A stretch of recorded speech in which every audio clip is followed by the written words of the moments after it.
Good morning. This is a VirtualPBX-admin training. Sorry for the late start.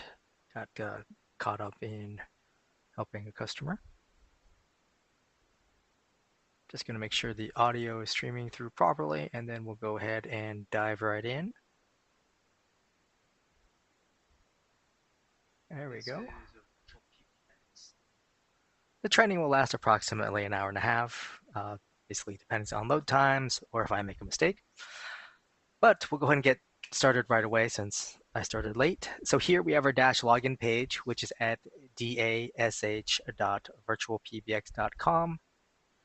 You can also get there from the virtualpbx.com website. Just look for the blue bar going across the top. There's a login link there, and it'll take you to this page. To log in, we need your email address, right? That's your unique identifier for your user. We need your password, and we also need your account name, which is typically your company name.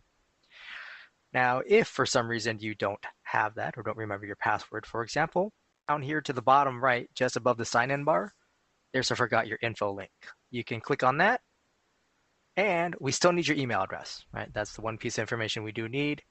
And then in these next two fields, we need one of these two fields filled out. So we need either the account name, which is typically the easiest one to do, or the company phone number, right? So a phone number that's on your account that your customers call to reach you. You click on reset password, you'll get an email from the system that has a link in it. You click on the link, it logs you into this system temporarily, allows you to change your password, and then it logs you back out. So then it will take you back to this page, and you can then enter your password. And the main thing here is then you can click on Remember Me. So that way you don't have to remember the password every time. I do recommend, especially for system admins, to bookmark this page just to make it easier for you to get back here, especially early on, right? If you've just signed up, you're probably going to be in here several different times. Now, I'm logging into a test account that I have logged into many times. So by default, when I log in, it's taking me right to the dashboard page, right? Quick snapshot of my system.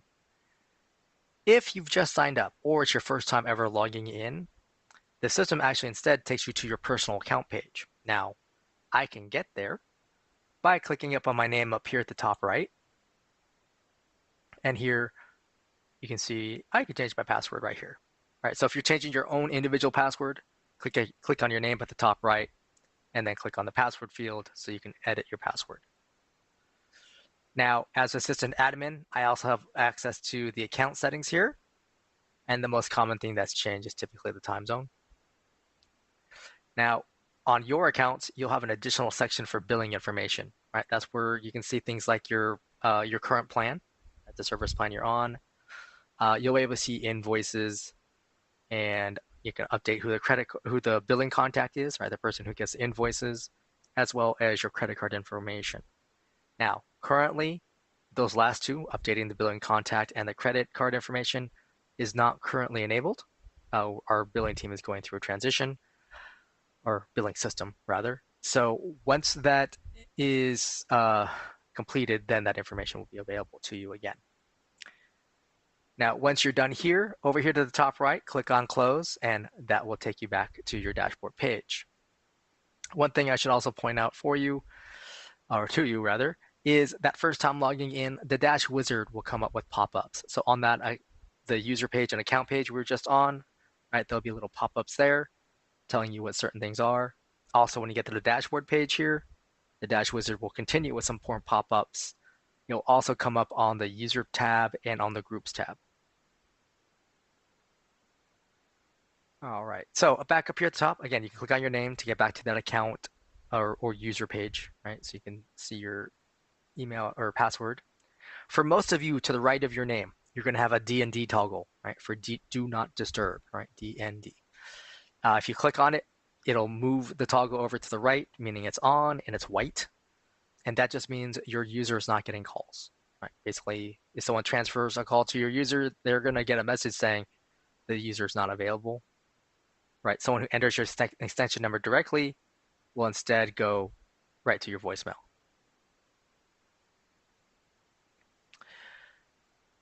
All right, I don't have that because my user is part of an ACD queue, and those two features do not work well together. So once I was assigned to the queue, that do not disturb toggle was removed from my interface. Next up, I have the question mark icon, right, the help icon. Now, 3 of these options will always be here. The 4th one is optional. So we'll start up here. We've got chat with us. This opens up a chat window at the bottom right. So that way you can chat with one of our support staff members so they can walk you through a particular feature that you're trying to set up or answer your questions. Then there's Learn More. This opens a new tab and takes you to our support pages so you can see guides or videos of our various features. The online store. This opens up a new tab, takes you to store.virtualpbx.com. And there you could order things like a VoIP phone or a router, etc. And then the optional one here is the web phone. This one only shows up until after you've added a web phone device to your user. After you've done so, it will then show up here probably the next time you log in. This opens up a new tab, takes you to webphone.virtualpbx.net. This allows you to use Chrome or Firefox on a computer to make and receive calls. So it's a VoIP device. The web phone does not work on the mobile versions of those browsers, or they're not supported. Next up, we have the menu icon, right? 3 horizontal lines. Sometimes in our documentation, it's also referred to as a hamburger icon. Right? Kind of looks like a burger. All right. We have several different other features in Dash. We'll primarily, for this training, be in the dashboard. That's where the most of that hour and a half is going to be. But we will touch on most of these other ones as well. Some of them are plan specific, meaning you have to upgrade your plan to get them. Some of them, like ACD queues, are actually an add-on to existing plans. So in that case, it's possible you may need to change plans and then have an additional upgrade or feature fee, essentially, for the queues. And then lastly, we have the log out icon. It logs you out of the page. Down here in the center, we've got total users, right? I have 26 people on this account. These are people who are making receive calls. Most of our plans are user-based, so the more users you have, the higher your bill. So it's something to be aware of. Next up, I have total devices. I have 40, and then a breakdown of those devices. Now, these are fairly general groupings, right? So first up is Softphone. Softphone is a software application that uses your internet connection to make and receive calls.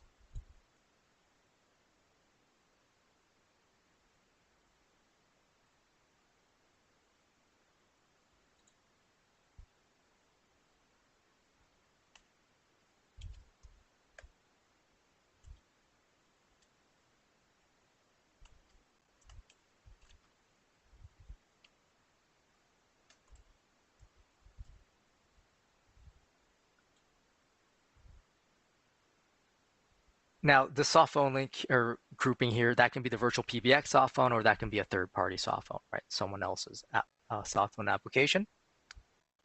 Next up, we have the web phone, right? That Chrome or Firefox. And technically, the web phone is a kind of soft phone. It was just developed later, so that's why it's grouped separately. Cell phone, most of us know what that is, right? Probably have that tethered to you more than you want. Tip phone, this is a physical VoIP phone, right? So piece of hardware, right, sits on a desk, typically connected via Ethernet cable to your router to get to the internet, right? And then you make and receive calls from that. And then landline, pretty self-explanatory. I have a section here for unregistered devices. This is in reference to my SIP phones. It's saying that I have, 3 devices here that are not registered. And that just means the system can't detect a connection to them. We don't know why, right? That could be simply like someone is physically moving a VoIP phone from one location to the other, so it's not plugged in, right? It could be, someone just recently moved. They have a whole new network, right? And there's network settings that are causing that connection problem. Could be, hopefully not, but someone could have an internet outage, right? Their ISP just had a problem, and so they have no internet access whatsoever. Okay, total numbers. These are phone numbers on my account. I have 36. That's quite a bit for any given account. Most of our plans, right, include anywhere from, I believe it's 1 to 15 phone numbers as part of your monthly plan price. So I would be paying an overage for each phone number. If you just recently signed up, I would say check the pricing page. That will tell you how many numbers are included in your plan and what the overage is per number if you go over. And then we have a couple of breakdowns. So first is assigned numbers and spare numbers. Right? Assigned number means you're using it, right? Someone can dial that number and hopefully speak to someone or leave a voicemail, join a conference, or send a fax. Right? Spare number on your account, so it counts towards your allotment. You're currently not using it. Right? So you had a recent promotion that just ended and you took the number out of service, so you're not getting calls about a defunct promotion, right? Likewise, or that you're about to expand into a new geographic area that has a new different area code, you already grabbed the number ahead of time so you can start preparing your marketing materials, right? That sort of thing. Then we've got USDID and US toll-free. US toll-free is US Canada toll-free, right? 800 number, 888, all the way down currently to 833.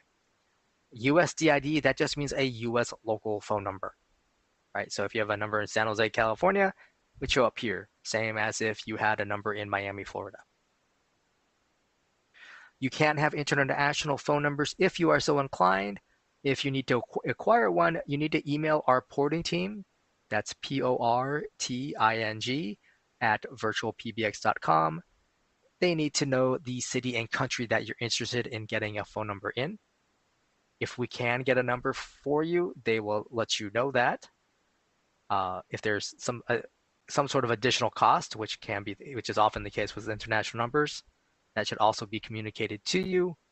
And if there's additional requirements from that country, that will also be sent to you. Like in some cases, we need like proof of presence, right? You need like a utility bill or like proof of incorporation, something along those lines.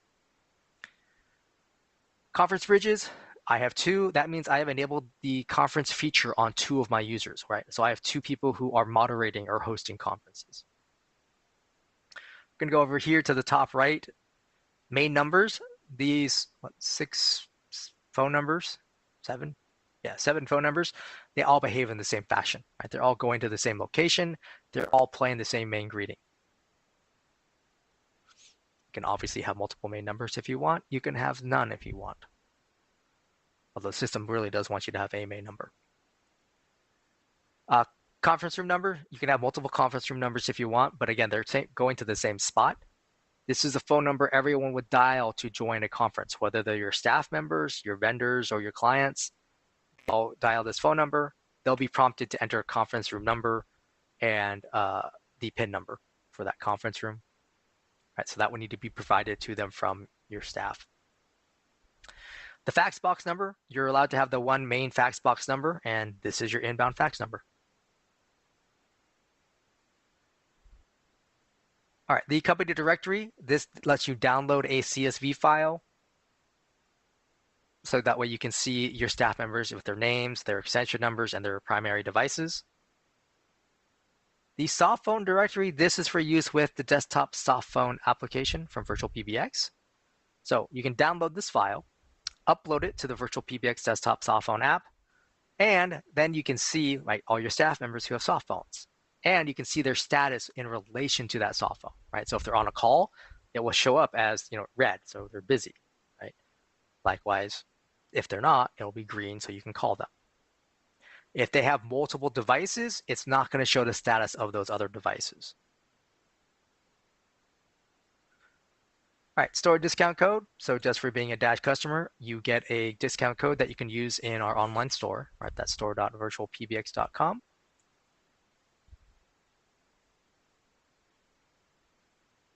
And then we have the account realm. The account realm is used for a couple of things. One, if you need to program or provision a third-party soft phone or device, it's one of the 3 pieces of information you need from us to get that set up. And the other thing it's used is for faxing out. Now, in Dash, to fax out, you actually don't need to log into your Dash account to send a fax out, you do need to use your email address that's associated with your user. You create an email like you normally do, right? So instead of emailing cousin Bob and having Bob's email address in the to field, you put in plus sign, the number 1, area code and phone number, no dashes, no spaces, no parentheses, just +1 area code and number, the @ symbol, and then your account realm. You attach a PDF or a TIFF file, and you click send. Right? The system doesn't look at the subject line. It doesn't look at the body of the email. It's looking for the to field. It's looking at the from field. It's looking at the attachment. And it does need to be a PDF or TIFF, 1 attachment per email. All right, back up here at the top, we've got caller ID. When you click on this, expands it out, and it's your company caller ID. Now this pull down up here, which doesn't work well on my streaming software, this allows you to choose any of your main numbers, right? So those 7 numbers over here to the right, I can choose any one of them. And then you can have the company caller ID. Now this is optional, but in this box here to the right, you can enter in text, 15 characters, or up to 15 characters. That includes spaces and special characters. Now, right now, this is a bad example because the toll-free number is not allowed to have company caller ID name. Toll-free numbers were never designed with that in mind. In case you did not know, which is probably most of us, and I didn't know until I started working here, toll-free numbers were originally designed for inbound purposes only. So as such, they were never designed with the idea of having company caller ID name associated with them. And that's why it won't work. So ideally, this would actually be set to a local number. Then the company emergency information, or E911, it wants a North American address. For our Canadian neighbors, just in the zip code, put your postal code there with no spaces or dashes. And then we just need your, for your province, right? You would put that in the state, and we just need the 2 letter abbreviation for your province. And then you would click on Save Changes. So after you click Save Changes, if you added information here for the company caller ID name, that information would get transmitted to the other carriers who support CNAME. It takes them approximately 3 business days to update their databases. And that is information that gets transmitted along with your caller ID when you make an outbound call with your VoIP phones.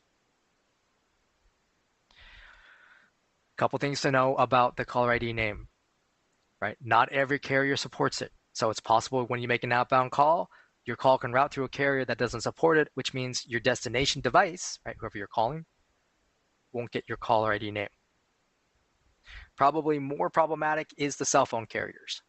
The cell phone carriers actually don't participate in CNAME actively or in the same way as landline telecoms or VoIP telecom.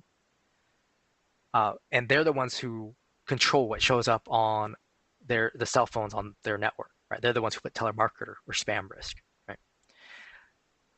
Some of them, or most of them, will want to charge their subscribers to have the ability for company CNAME to show up on their inbound calls, right? So my carrier, when I looked into this, they wanted $10 a month, every month from me, just so I could have company caller ID show up on the calls that come to my cell phone. I personally think they get enough of my money, so I decided not to do that. I'm pretty sure that's a pretty common response for anyone who was even looking into that feature.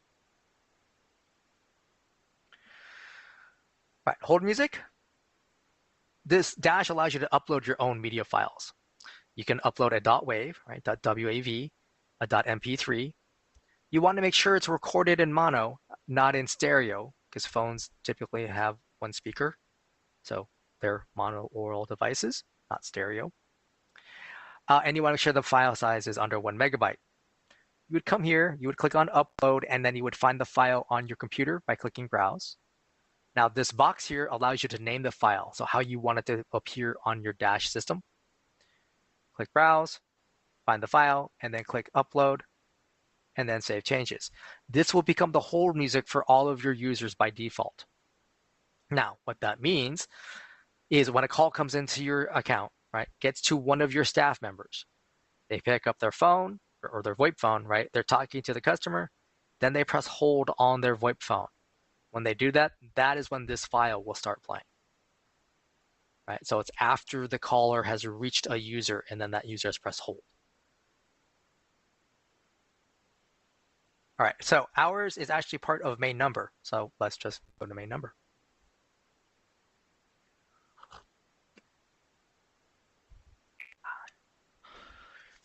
All right, this page sometimes can take a little bit to load, but up here at the top, we got your main company numbers. Again, these are all my main numbers. They all behave the same way. Now, if I decide I don't want to use one of these numbers any longer, right, I can click unassign next to them. Or under next to multiple, right?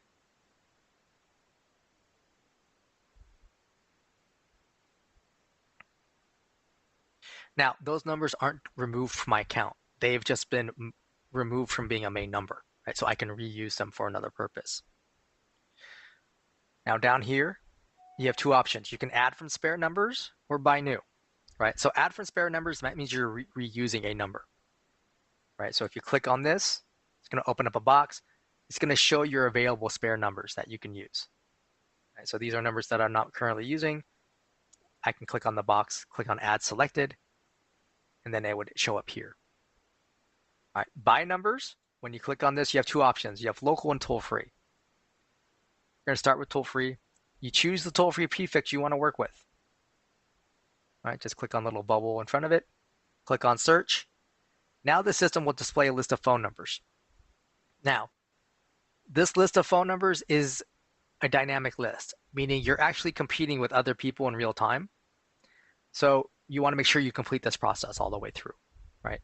So you would scroll through, find a number you like, right? Click add. You can add multiple at once. You don't have to do one at a time, right? If you want several 855 numbers, you can scroll through, excuse me, right? And keep clicking add to add multiple numbers, right? Your cart will tell you how many you have, what the numbers are, and delete individual ones. But when you're satisfied, you click on buy numbers. Now the system is verifying that no one else bought the number while I was talking, and then moves it to my account and activating it, which takes a little bit. This is actually a little bit longer than normal. Of course, that could be because I'm an impatient person. But once it finishes adding it, it will show up here on your main numbers, because that's where I bought the number, right? It's saying, hey, I wanted to add a number directly to this particular feature. And here you see the number. For local numbers, when you click on it, you need to know the area code you want a number in. Now, with the toll-free numbers and the local numbers, it's possible when you do a search, you'll get this message. That is saying that that area code, in this case 310, is exhausted. Right? So that means there's no readily available numbers in area code 310. In case you don't know, 310 is a Los Angeles area phone number, or area code, excuse me. We can try to get one for you. Our porting team can do this, what's called a back order. And that essentially means is we're putting it out there saying, hey, if a 310 phone number becomes available, i.e. someone gives up their number, we try to acquire that number. We have no way of knowing when that's going to happen, or even if it's going to happen, right? So if you contact our porting team asking for a back order for an area code, we cannot give you an ETA, right? Because we have to, that's saying, hey, we have to predict when roughly 1 of 7 million people is going to give up their 310 area code phone number. What you would want to do instead, probably use Google, is find what's called an overlay area code for the area code you're looking for. Now I can go back to search. I happen to know that the overlay for 310 is 424. And here you see I have plenty of numbers to pick from.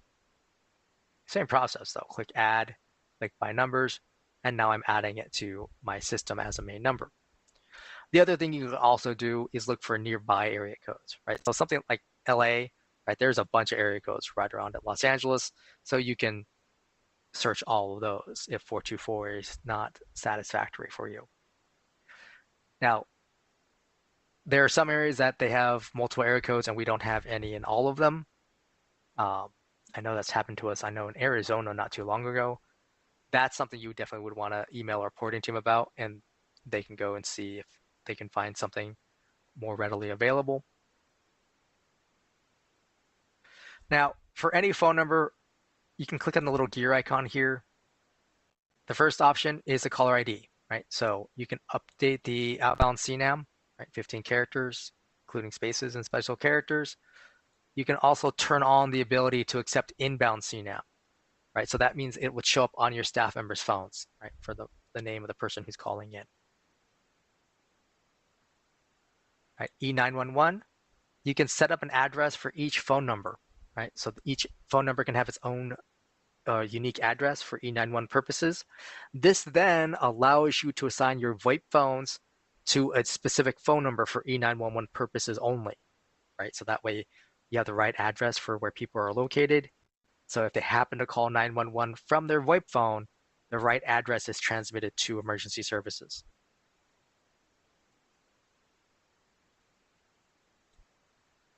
And then prepend is a VoIP phone feature. This allows you to enter text right here that shows up as part of the inbound caller ID on your staff member's VoIP phone, right? So like if I type in, let's say, right? If I type in the word sale and I save changes, now when anyone calls this particular phone number, right, reaches out to one of my staff members, the word sale shows up as part of the caller ID that shows up on their phone.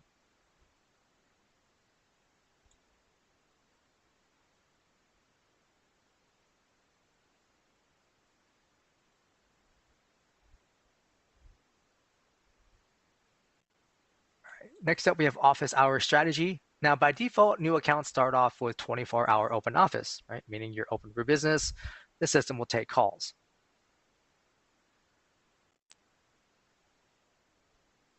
Then you have custom office hours, right? That means, hey, I'm not open 24/7 because I want sleep. Right? So then for each day of the week you're open, you put a check mark in front of that day. Then you set your open hours in 24-hour/military time, right? You can use these little pull down boxes to select your open hours, right? So your start of your day, your end of your day.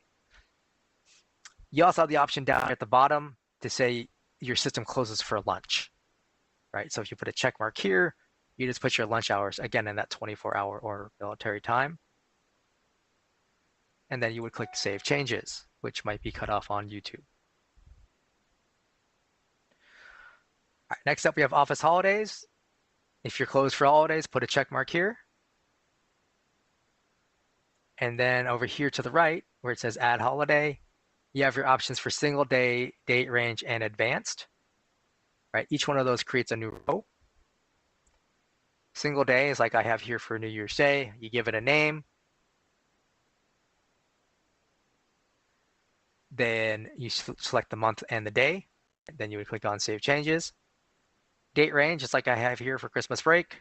Again, give it a name. Start date, end date. Notice there's no year indicator for any of these.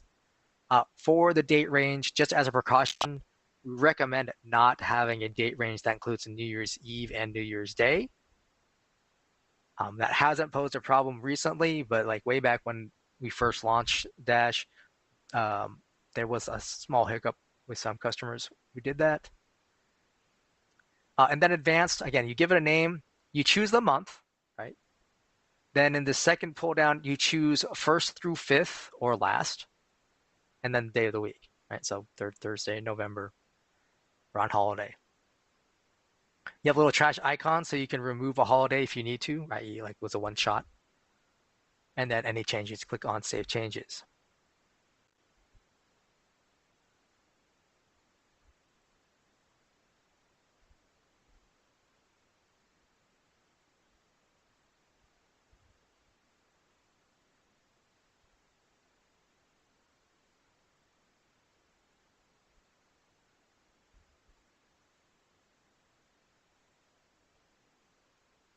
All right, next up, we have incoming call handling.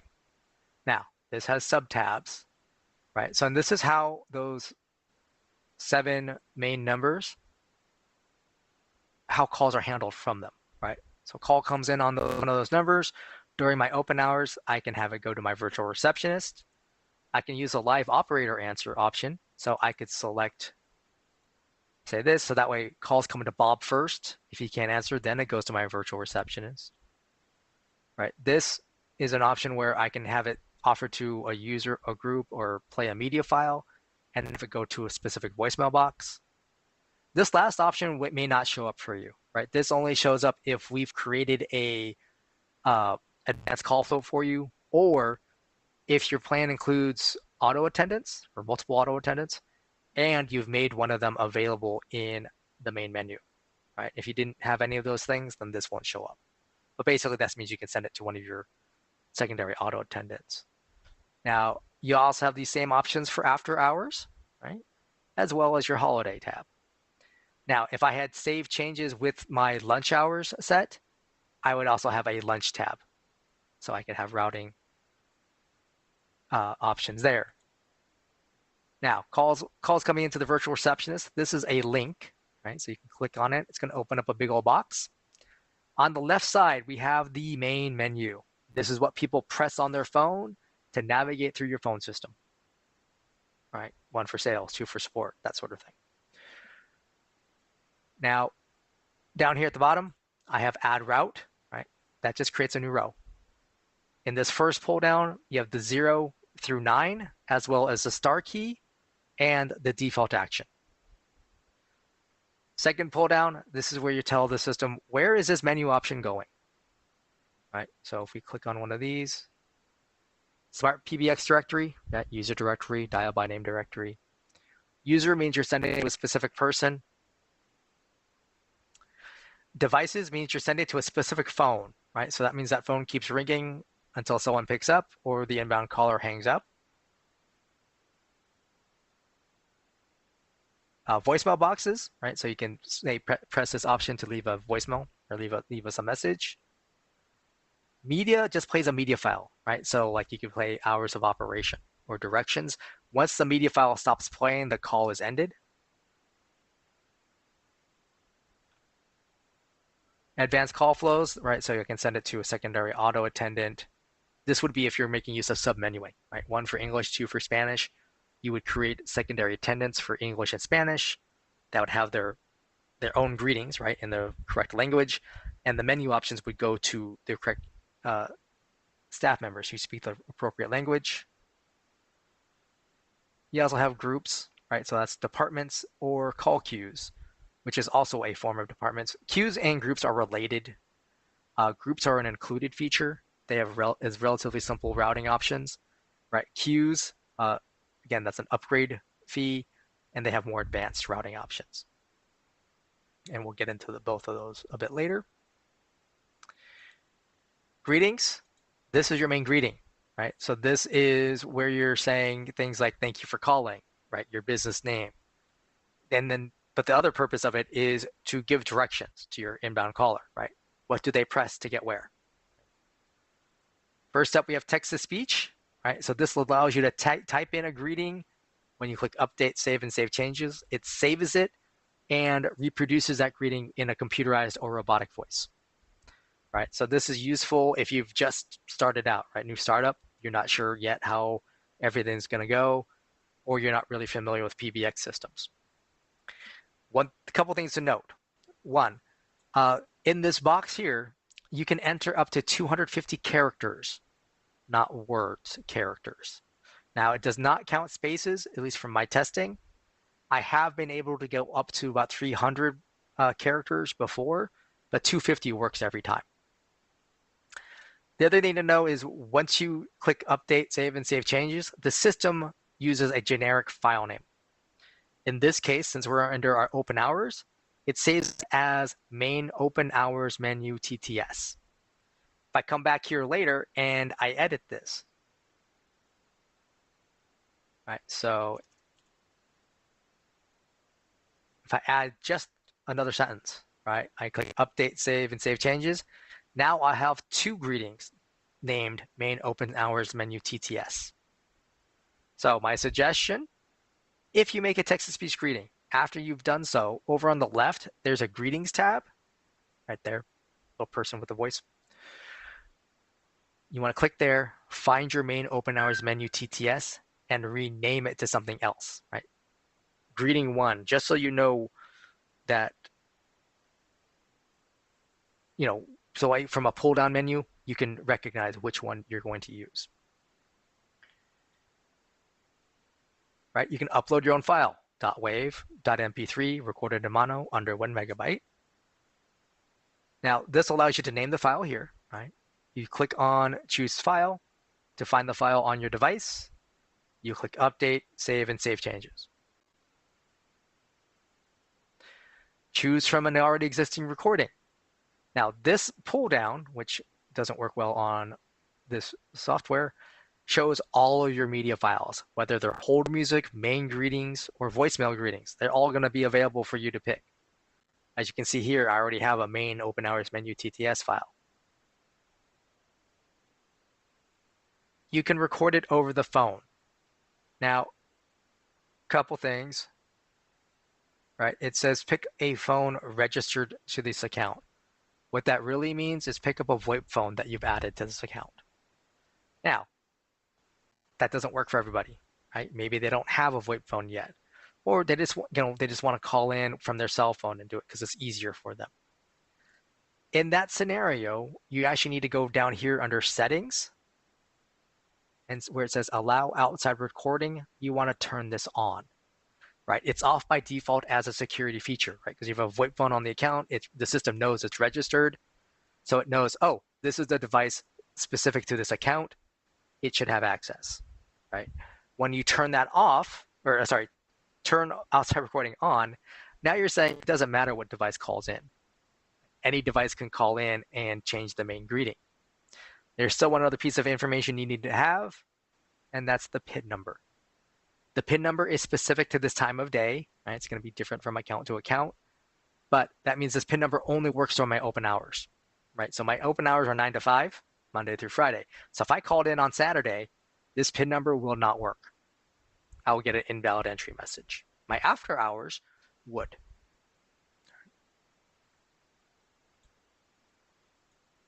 All right, settings. The first two, somewhat related.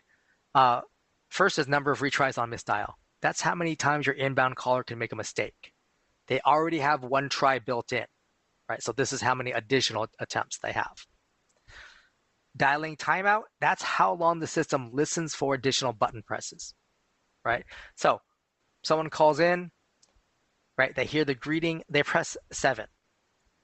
The system counts to 5, right? Waits for 5 seconds, says, oh, they meant just 7, no additional buttons or numbers for an extension number. Now the system checks, okay, it's not a menu option. I don't have an extension 7. So now it checks, okay, well, I have one retry. So now the system replays the main greeting. Right? Inbound caller has another attempt now to make a correct option. Let's say they love number 7 and they press it again. Right? System still waits 5 seconds. And then one of two things can happen. If you have a default action set up, after that 5 count, right, the system says, okay, I'm sending the caller to the default action.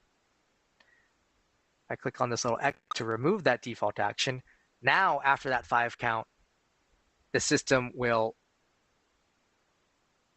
tell the caller that we did not recognize your entry, and then say goodbye and end the call.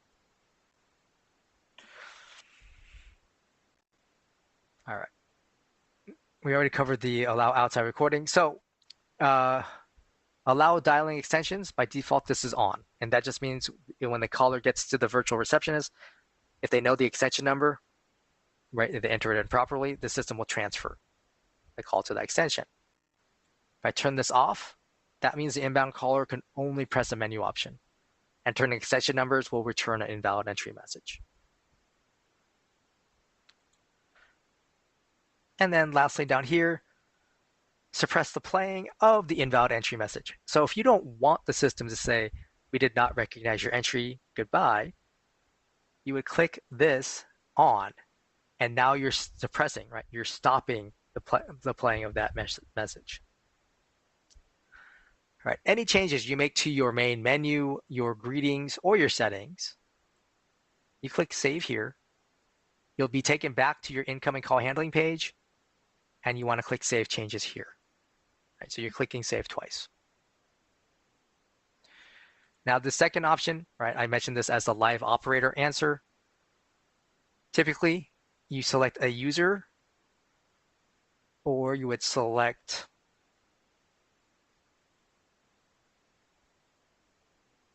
you could also select a device, right? So ring a specific phone. You can send it to a call queue, which would typically be a group of people, right? Or several people.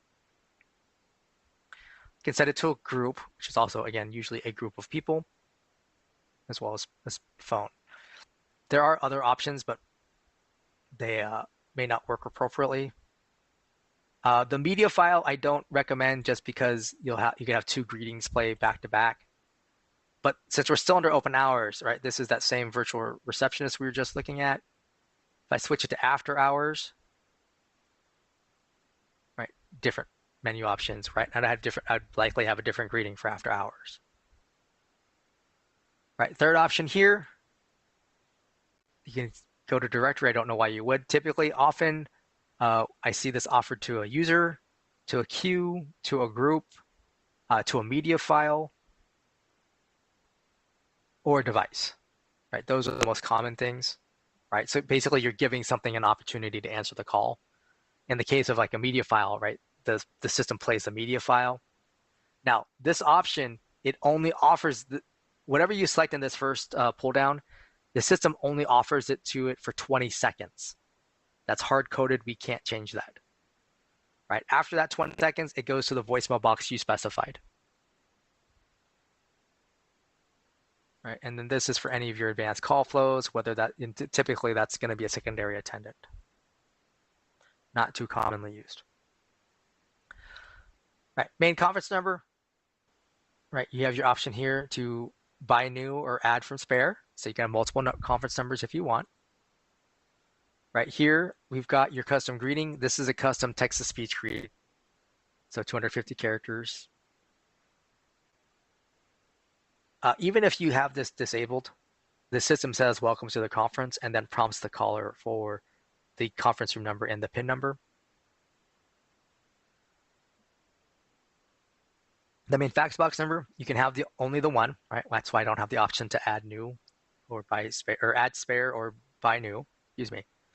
Here we have the option to edit the fax box. When you click this, the inbound notification email, right? Whenever a fax comes in, this email address gets sent an email saying you've received a fax. It'll give you like the date and the time, phone numbers involved, and a PDF attachment. The outbound permissions or email permissions, this is for outbound faxing.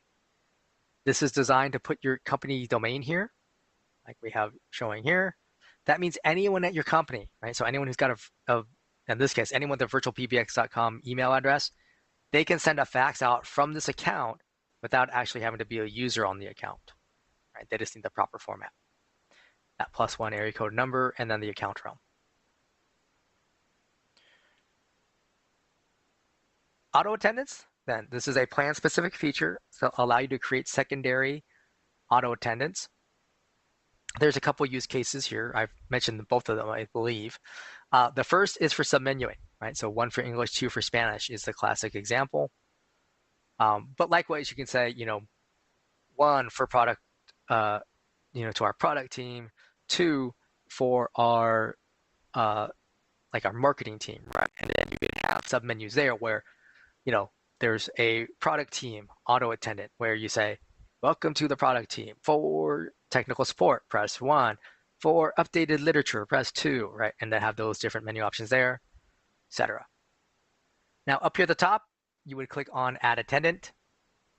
You give it a name and an extension number. The extension number is typically just for your staff, right? It's not expected that your customers would know the extension number of an attendant, but then you would click on Create Attendant. Once an attendant is created, you can click on its name, and it defaults to being unavailable in main menu, right? And that means it's a standalone attendant, right? So it's a separate business would be one of the other, sorry, I don't think I talked about that. Separate other use case, separate businesses. Yeah, you have multiple small businesses. They have their own phone numbers, their own main greetings, but you have the same staff members answering calls for them.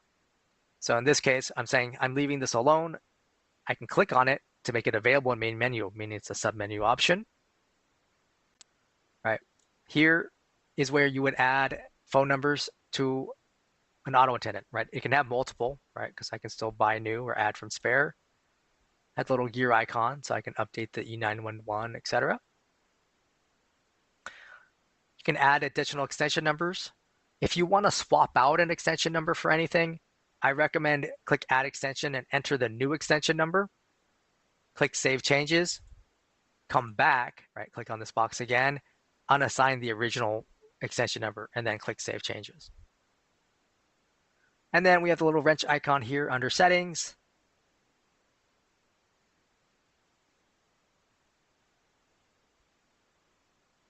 And here you see I've got open hours, after hours, and holidays. These match the settings we set up under your main number, right? Under main numbers. Right. So if you have one business that's 24/7 and another that's Monday to Friday, 9 to 5, you'd want to talk to our account services team.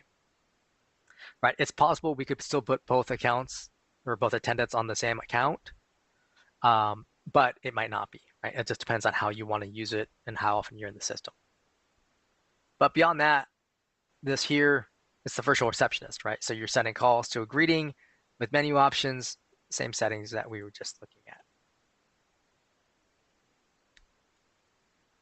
Devices, this takes you to your devices page. These black devices means they're off, right? Red means they're unregistered. Now, for like a soft phone like this, it could be that they're just simply not logged into their app, right? Green, right, means it's registered, so we can send a call to it. Up here at the top, you can add devices. First up is SIP phone, right? This is that physical device, sits on someone's desk most likely. You have these manufacturers to choose from, right? Some only have a few models, others have a lot. Now, you want to select the make and model that you want to work with. Then here, you need to give it a name, right? Bob's phone or break room phone. And then we need the MAC address. That's unique to each device. It's often a sticker on the back of the phone.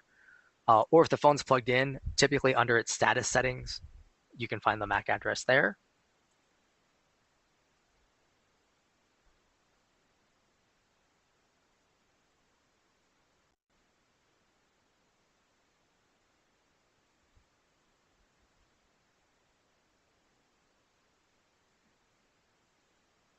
Right, and then you would click on Create Device. Now, within our dashboard, the only other thing you would need to do is go over here to Users and add the device to the user. You're not done, however, with the device itself. Right, you would need to log into that phone's web user interface and basically put in a URL, right, telling the phone, hey, go here to get a config file. For the specifics of that, you want to go to our support pages and look for the document called Auto Provisioning Phones. You can just do search for auto provisioning. It should come up right away. And that's going to have all the steps for the various manufacturers, right? The proper URL, syntax. In some cases, there'll be additional settings that the guide will have to double check. But you go through all of that, you would click Update and then Auto Provision. The phone should reboot a couple times, right? Basically, let's say it'll go out to get the config file, reboot.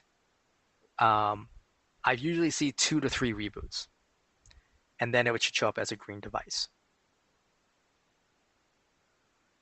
Cell phone and landline are the same process. You still give it a name, right? So Angela's phone.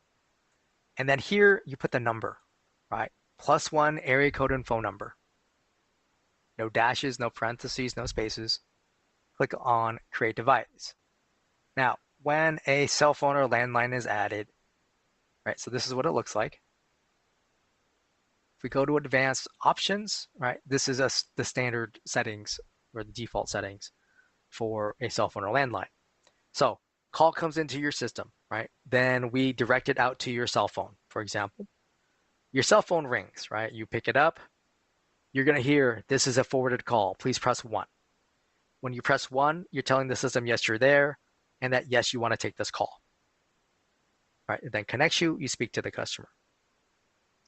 Now, let's say, for instance, you've contracted with an automated answering service to handle your calls after hours, and they give you a phone number saying, just direct your calls to this phone number and we'll handle your after hours calls. So in your Dash system, you would come here and create either a cell phone or landline device. Now, that automated answering service most likely is not going to be able to press 1 to accept the call. So what you would want to do is come here, so under Advanced Options, and you want to put a check mark here for Allow Use of Cell Phone's Voicemail. What that means is we no longer send that message, please press 1 to accept the call. Right? Instead, when we hear that pickup tone from that phone number, we connect the call. Right? So now your automated answering service can handle the call. If, however, this is your cell phone and you have that checked, what can happen is the call is offered to your cell phone, you're not able to pick up, but your cell phone voicemail picks up. Right? That's still a pickup tone. So we would treat that like a connected call. So that inbound caller ends up on your personal cell phone's voicemail box. Some people want that, some people don't. Other thing that can come up is this one, keep original caller ID. So customer memory calls into your system, gets out to your cell phone. On your cell phone, you see customer Mary's phone number. You don't recognize it. You're tired of extended auto warranty calls. You let it go to voicemail. Right? And then maybe you're not able to complete that sale. Right? If you uncheck this, then instead of seeing customer Mary's phone number show up, you see your main number show up. You go back to the dashboard.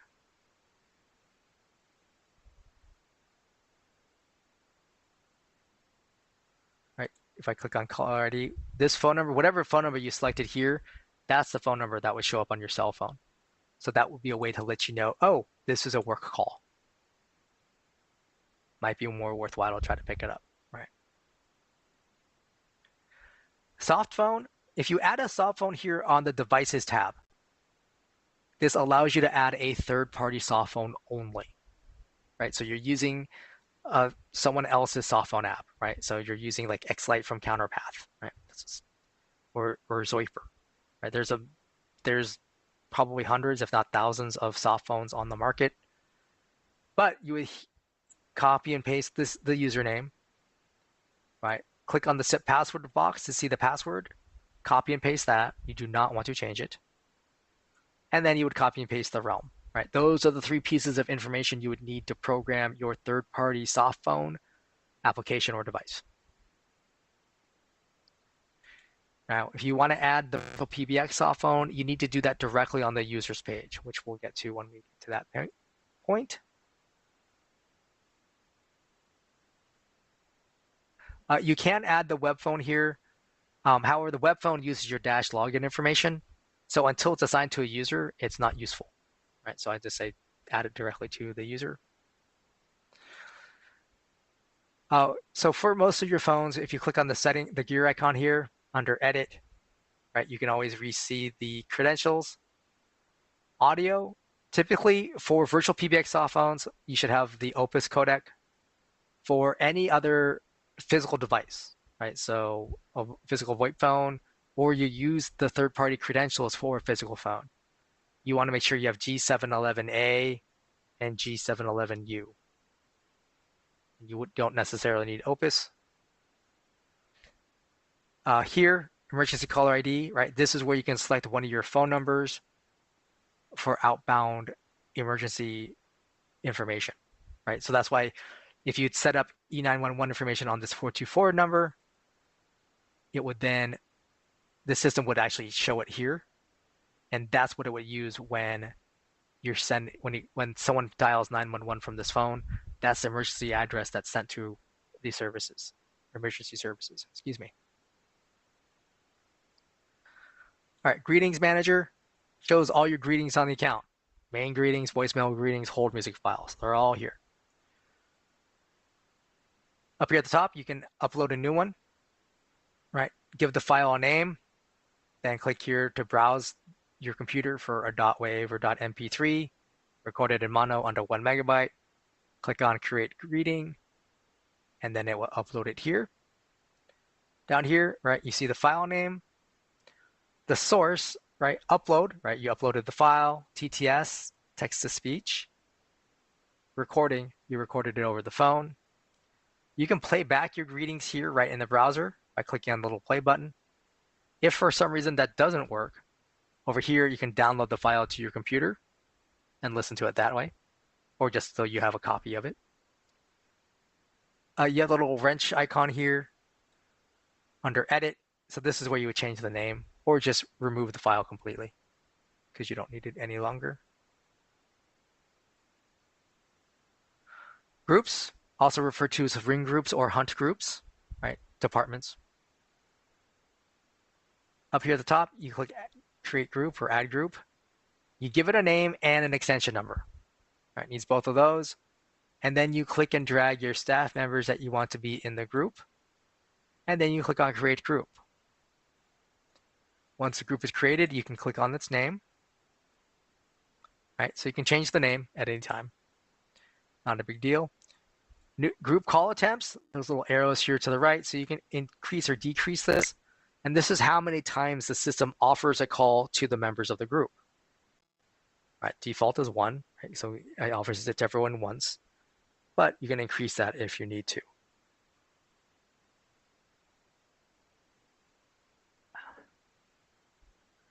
Obviously down here, you can delete the group if you no longer need it. Next up, we have the members box. This shows you how the calls are being offered to your group members.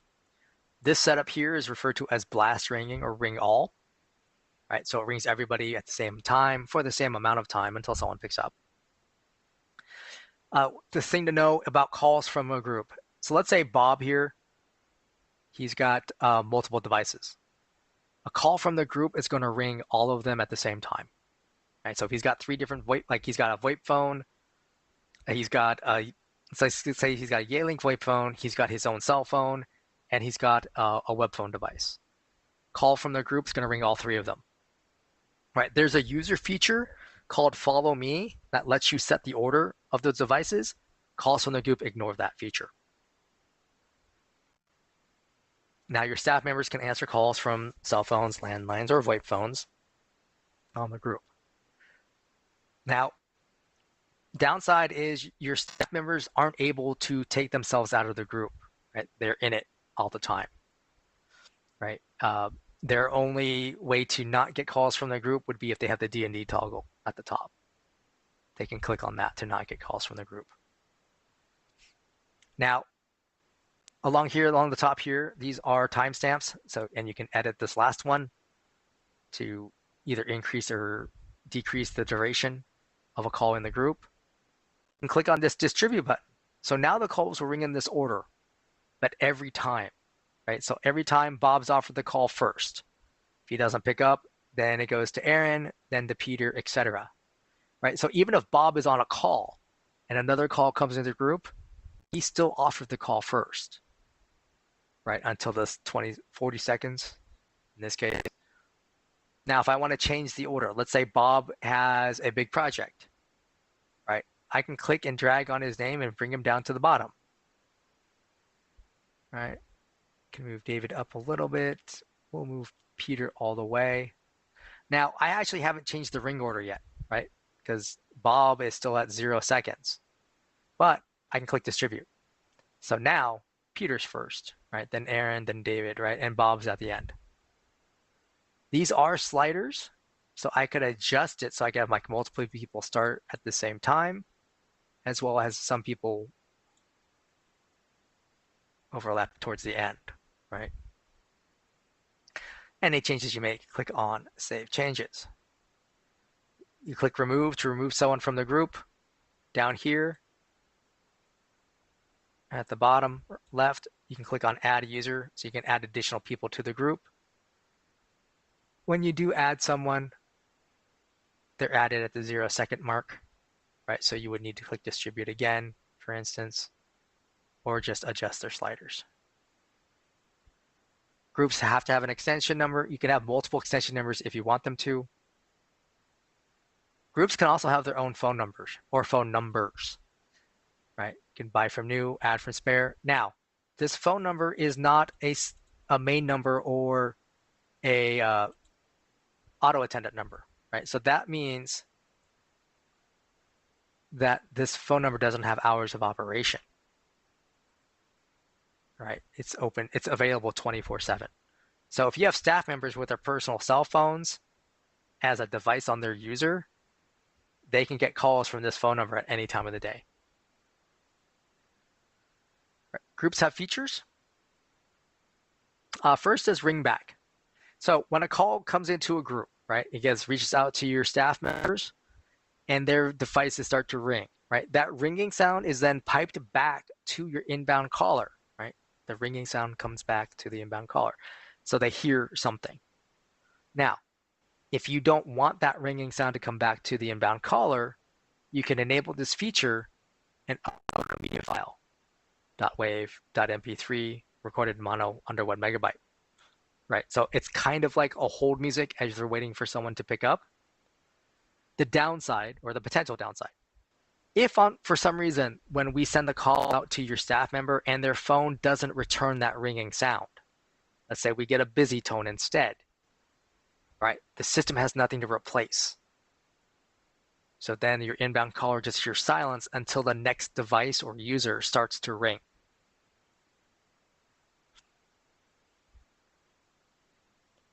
That does not happen very often. Like I think I've encountered it twice in 5 years or something like that.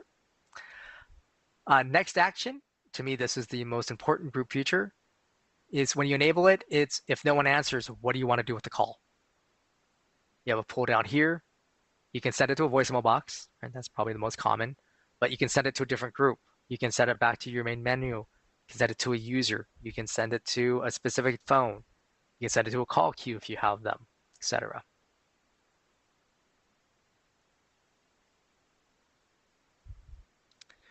Allow call forward. If you enable this, that means you're allowing your users to make use of call forwarding, right? So they're not at their normal desk phone. So instead they enabled call forwarding so they can get calls, say, on their cell phone. And that would be a case where they don't have a cell phone device as on their user already. Caller ID prepend, this is for your VoIP phone users. You can have either additional text or numbers show up as part of the caller ID that shows up on their VoIP phone's display. Again, to give them a heads up about what the call might be about. Next up, we have the Numbers tab.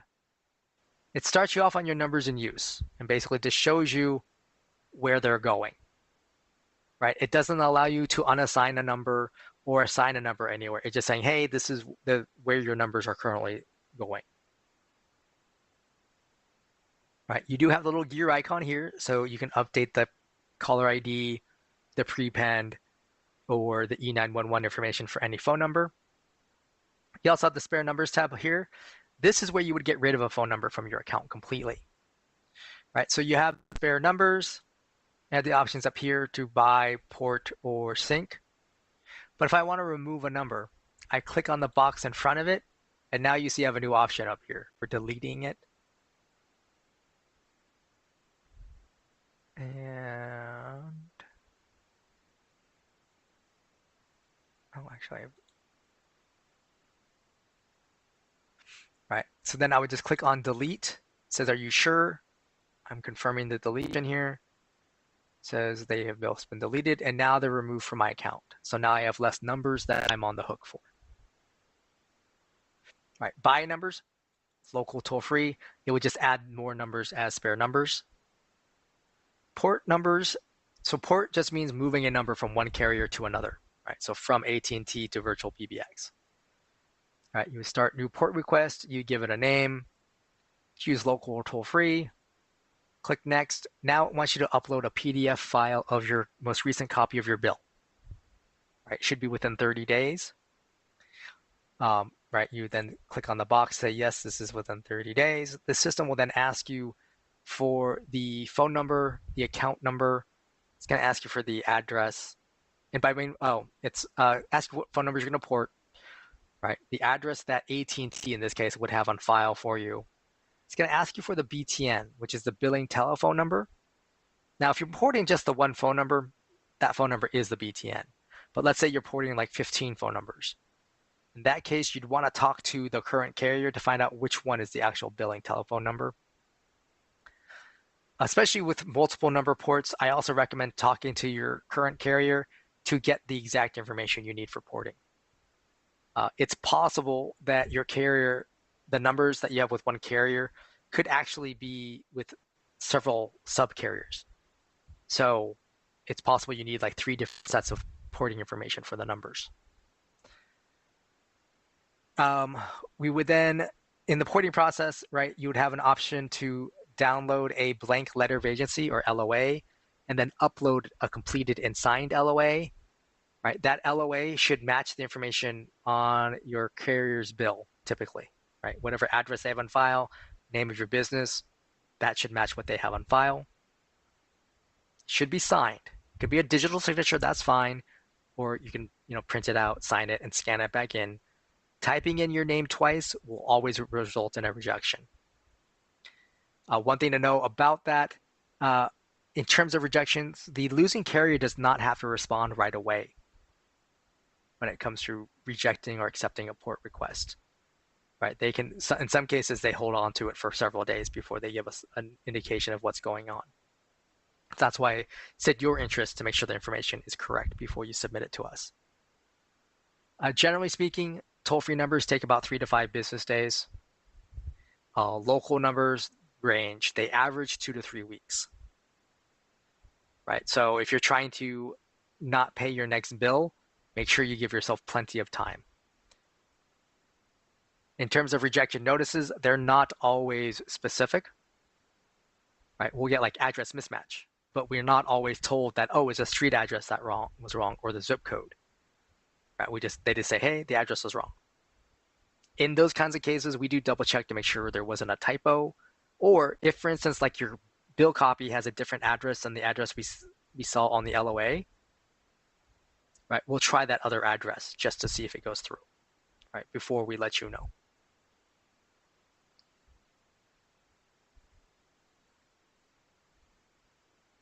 Oh, if you're porting a cell phone number, a wireless phone number, those often or always require what's called an account PIN number, usually anywhere from 4 to 8 digits long.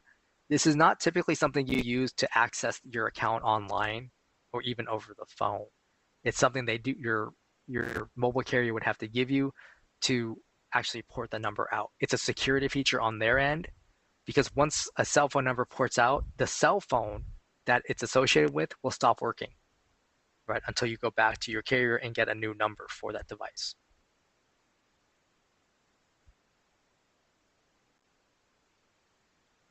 All right, users. So, little gray person here, standard user. Person with a blue suit, system admin, right? Can do all the things we've been talking about. Up here at the top, click on add user. Right, first name, last name, pretty easy. Email address used for login, that needs to be unique for each user, right? So you can't reuse email addresses. Right, this email address is what the system uses to send or communicate with the user, right? Like voicemail notifications, password resets. By default, the system sends it to the email address used for login. Password, you create a password for new users. And then main extension number. You can enter an extension number that you want to use. Right, now this system started off with extension 1000, and the system is saying the next available is 1027. I don't have to follow that. I can say I have a new business and I'm starting off with extension 5000s for those users. All right, create voicemail box with for this user. Right, this voicemail box is intrinsically tied to the user. So for instance, if you created a user with this voicemail box and then you instantly added a VoIP phone to that user and it registers, right, they could pick up their VoIP phone, dial *98, and that automatically logs them into their voicemail box. The first time they do that, the system will walk them through creating a PIN number for their voicemail box, as well as their voicemail box greeting. Right, so they're basically all set up at that point.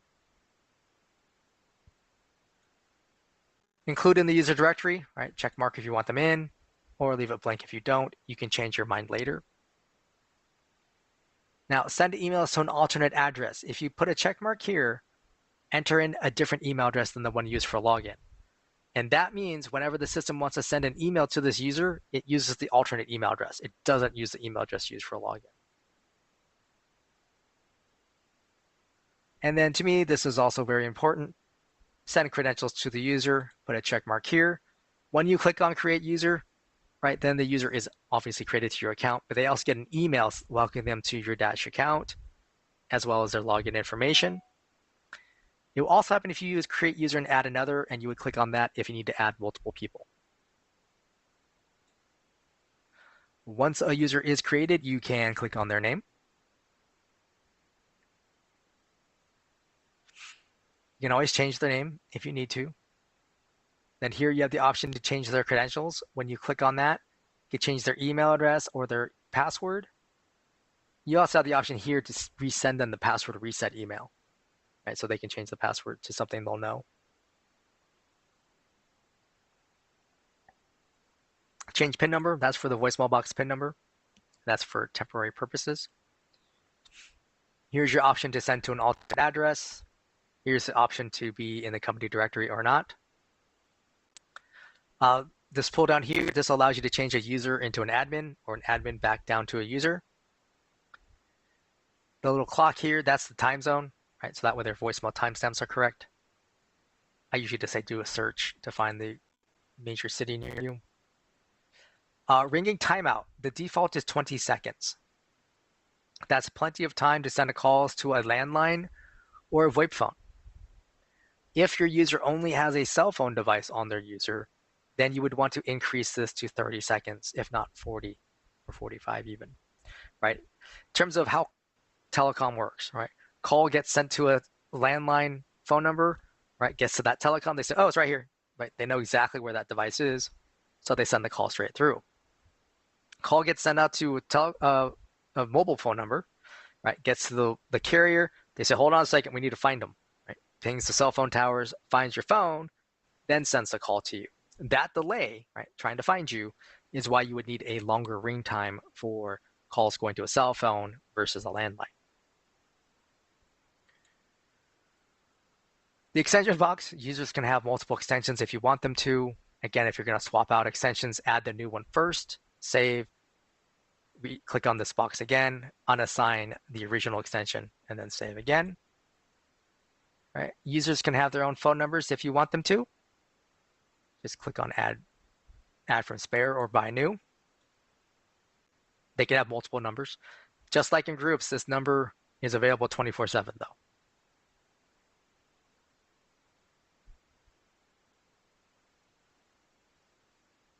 All right. So here is your devices box, right? You can add from spare devices, right? So you're reusing device, right? New devices, SIP phone, cell phone, etc. So if we click on soft phone, get the little warning message. And now we have the third-party box, right? It defaults you to saying you're adding a third-party soft phone. Right? If you down here, if you notice it says use third-party application, you click on that, it will say use VirtualPBX application. Now, the email address I have for Bob's user already has a soft phone associated with it, which is why I'm getting this warning message. If that wasn't the case, right, then I would simply give it a name, click on create device, and then save changes. Once I click on save changes, Bob would get an email with his login information for the soft phone. Right? So our soft phone app has a different set of credentials than what you use to log into your dashboard.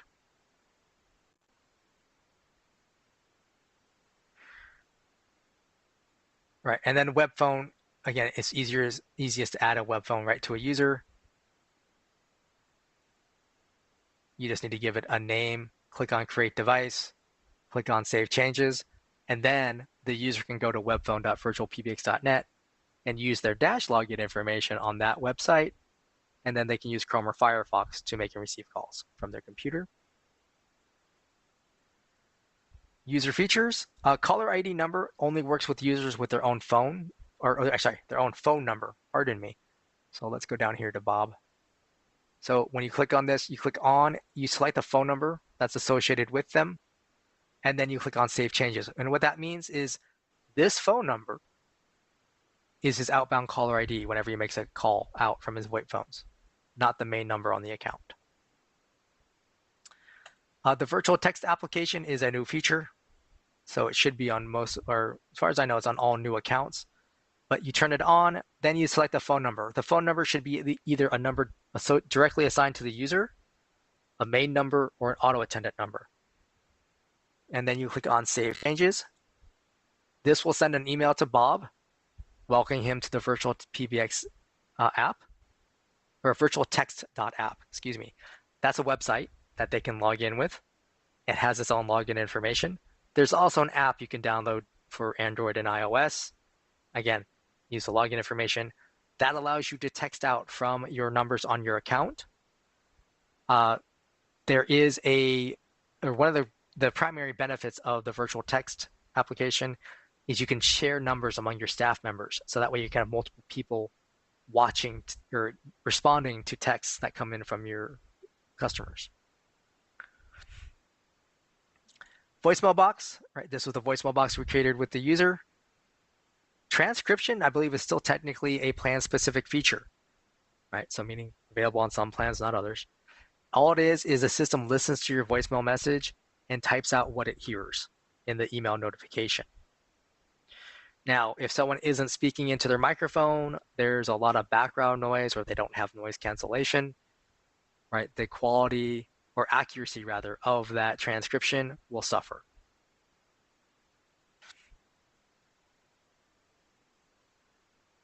Beyond that, this is a default setup where voicemail to email is automatically enabled, and that just means we send an email to the user when they get a voicemail message, and we attach an MP3 file to that email, right? By default, in the body of the email, right, we'll have the date, the time, and phone numbers involved, and the extension number.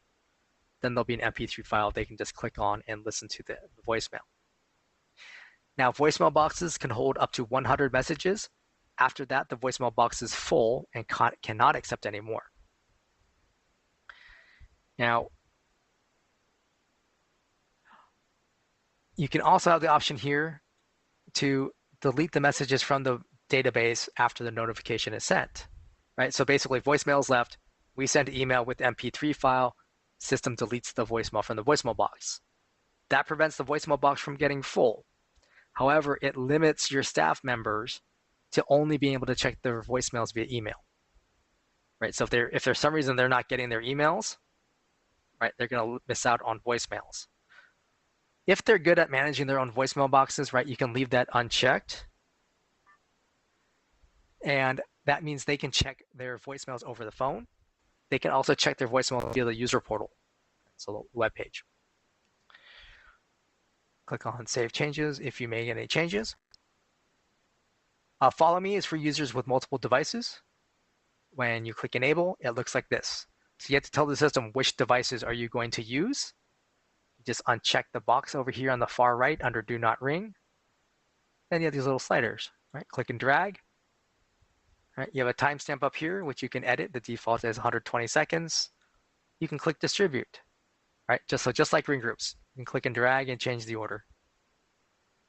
And then when you're done, click on Save Changes. You can also choose not to have a device ring, right? So like if you have like 4 devices, you can have 2 as Do Not Ring and 2 as being rung. But again, if this user is in a group, all of the devices will ring, even if you have Do Not Ring set up under Follow Me. Faxing, you can choose to have your user have their own fax box if you want them to. You have the option to add from spare, buy new numbers, or use an extension number. If you use an extension number, that means this person can only ever receive faxes. They're never going to be able to send out, right? The system uses the fax box on the user in terms of determining how to send a fax out. And then it will try to use the extension number as the outbound caller ID for the fax. That's going to fail since an extension number is typically not long enough to satisfy the requirements for caller ID. So if you want someone to be able to also send a fax out, choose either a phone number a spare number, or buy a new one, and then they can send and receive faxes. The other worry about using the extension number, right, is you're relying on the inbound the person who's sending the fax to you to send it correctly. Right? So from an analog fax machine, that's probably easier because at the very least, they can listen in, right, and hear the greeting, right? So they call your main number, hear the greeting, then enter the fax extension number, and then hit send fax. Also on some fax machines, right, you'll have the option to enter the phone number and then like comma, comma, or pound, pound, and then the extension number. So that tells the fax machine, dial a number, wait a minute, enter these digits, and then send the fax. However, your digital fax services or e-fax services may not allow you to send fax to an extension, or they may charge you for it. Something to be aware of.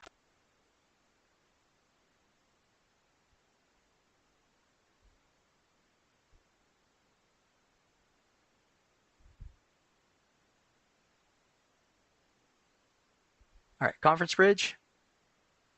When you turn this on, you're enabling the ability for this user to host or moderate a conference. And then the only thing you need to do is create a conference room or PIN number for them, and then click on Save Changes. So now Bob here can host a conference. I go back to this real quick. The video conferencing, this would be only internal use, right? So only other Dash users could make use of it. Anyone outside of your system would not be able to use video conferencing. Call forwarding. So off or on, your users put that up themselves, either directly from their VoIP phone using a feature code or through the user portal. However, failover mode is something you would need to set up for them. This is where you would, here you select a desk phone or a mobile phone, then you put +1 area code and phone number, no spaces, dashes, or parentheses, and then you would click on Save Changes. And what that means is if their VoIP phone becomes unregistered and a call comes to their user at that time, the system will automatically forward the call to the phone number you just designated.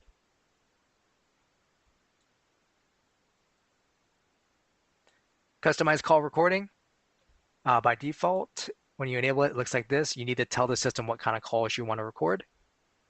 Right? Inbound internal, that means a coworker call. Right? So coworker Bob, or actually I'm on Bob. Coworker Aaron called Bob. Right?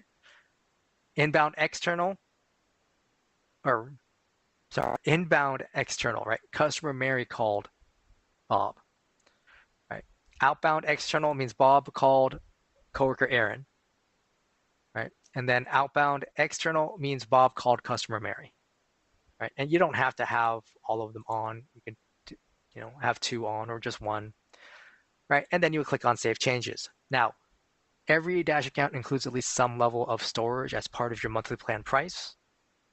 If you just signed up, check the pricing page. You're not cut off if you hit your storage limit. You just get an overcharge on a per gigabyte basis, right? So let's say you have a 2 gigabytes amount of storage. If you get to 2.01, now you're paying for 3 gigabytes. If you're recording every call and you have heavy call volume, then you definitely want to look at AWS storage and integration. On our side, it's AWS integration. This allows you to link your Dash account with AWS to store your call recordings with them. So you're not storing with us. Right, call recording, in that case, you would not have the call recording feature enabled on the user. That would be handled under the AWS integration side. All right, music on hold. Choose enabled. You can upload hold music to your users individually. Right, so like if you want your sales team to have 1 set of hold music and your support team to have a 2nd set of hold music, you can do so. This will supersede the hold music file we uploaded on the dashboard page. Excuse me. Do not disturb. Make sure you're putting the user so they're not getting calls. Hot desking is a VoIP phone feature. You set up a hot desk ID and then save changes. And what this means is, or it's used for like in hybrid office, hybrid scheduling or shared office situation. So say Bob comes in the office on Tuesday, he sits down at desk number 2 in the office. He picks up the VoIP phone there, he hits *11, that toggles hot desking on. He asks for the hot desk ID, he enters that, and the system tells him calls will now be sent to this device. So now for the rest of his workday, right, calls to his user will go to the device he's sitting at. End of his day, picks up the handset, hits *12 to turn off hot desking. Next time he comes in the office, let's say it's Thursday, right? Felicia's sitting at desk number 2. He says good morning, and then he sits down at desk number 5. Same thing. Pick up the phone, *11, hot desk ID, and now he's getting calls at desk number 5. Voicemail boxes shows all the voicemail boxes on your accounts. The ones here that have a name under the user column, right? These are the voicemail boxes that were created with the user. Up here at the top, you can add a new voicemail box for like your ring groups or your ACD queues, or just like a general information voicemail box. You give it a name, you give it a voicemail box number, and you give it a PIN number. And then click on Create Voicemail Box. Once a voicemail box is created, right, you can always come to this. This information, by the way, is used to record the greeting over the phone or check the voicemail messages over the phone. But you go to Advanced, go to Greeting Media, right? So you can upload a file or choose from an existing file, right? And you want something in the media file, right? That's the default or the normal voicemail greeting message, right? If you have something in temporary, that's for your out of office or vacation message. So if there's something selected in temporary, it's going to play, right? Whereas, and then the normal media file will not. Once you put temporary back to none, then the normal media file will start playing. Recipients. So your user voicemail boxes already have one recipient built in, right? Now you can add additional ones if you want to by clicking here and entering an email address, right? For any voicemail box that you create manually, you'll definitely want to put a email address here, right? So that way at least someone is notified when a voicemail comes in. And then you've got options. So once you have a media file in place and a recipient in place, you can click on Already Set Up, right? You'd want to double check if you're making sure to attach messages to email, and then whether or not you want to delete after notification.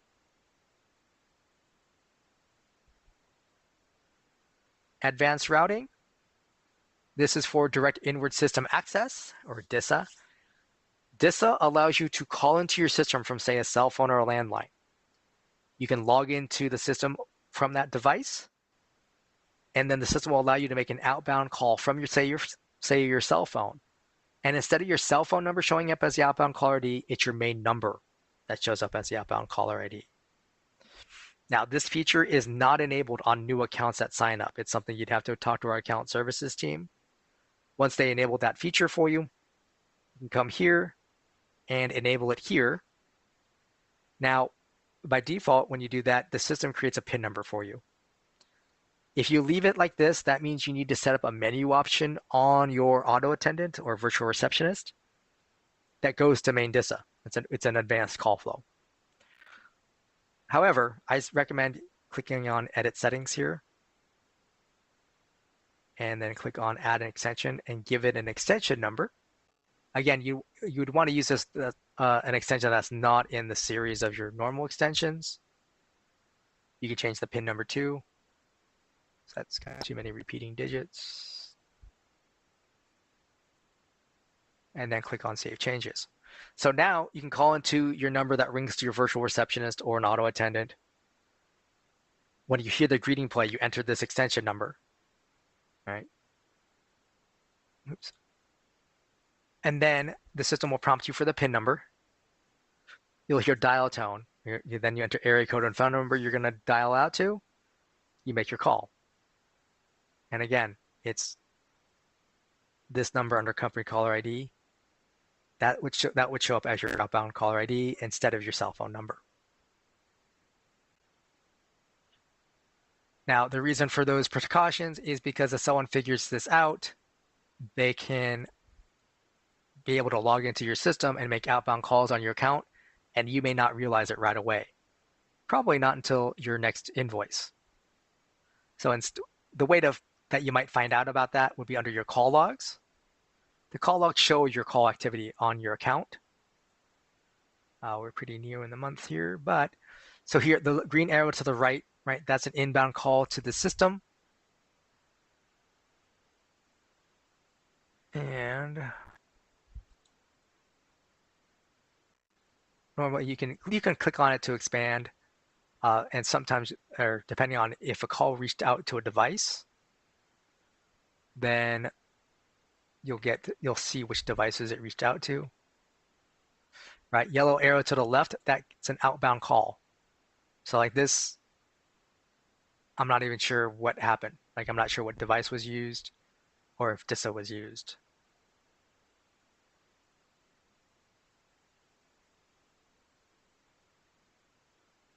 All right, and so in that case, I would be a little suspicious of these calls.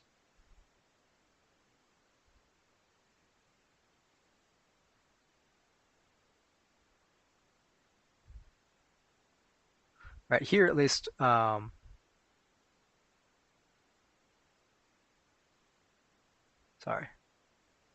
Right here, when I see something that says user, that tells me it was a specific device, right? And this was on a Cisco.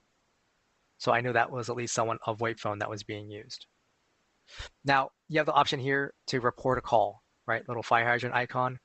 This will create an email for you, automatically addressed to support@virtualpbx.com. It's going to have the technical details of the call. I do strongly advise that you type in the body of the email the context, like why you're sending it in, right? Whether it's because you had an audio issue, your phone didn't actually ring, or what have you. That way we have a better idea of why you're reporting the call. Now, each of these different times up here, right? Today, this week, this month, you can download the file as a CSV file. So if you're good with spreadsheets, you can gain more information or insight into how the calls are working. Under custom, you can set your date range. You can go back up to 12 months. After that, you would need to actually send a ticket into support. Our engineer can go back up to 18 months, but after that, the call data is no longer available. So if you need your call log data for compliance reasons, I would recommend going here every month, doing custom and just downloading it each month. Feature codes, I've talked about a couple of these, but these are just ways for your VoIP phone users to access Dash features directly from their VoIP phone. Now, this information is a page on our website. There's also a document under the support pages called Phone Commands Cheat Sheet. So it has the commands, but also context about how to properly use them. Pretty handy overall. That's the dashboard. So let's continue over here. Blacklists is an included feature. This allows you to create a list of phone numbers that you are blocking from reaching your system. Right, so you're blocking them from contacting you. You start by click on Edit Blacklist. If you don't have a list, you click Add. Right, if you already have an existing list, you can click on it. Right, you need to give it a name, and then you choose if you're blocking anonymous caller ID or not. Right, if you turn it on, that means if we don't get valid inbound caller ID, we're blocking the call. Right, now beyond that, you click down here, you click on Add Number, and you put +1 area code and phone number. No spaces, dashes, or the parentheses, just +1 area code and number, and keep clicking Add until you're done. Right, once you're done,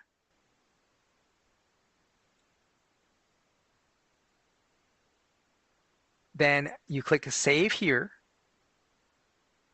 Then you click back to settings up at the top.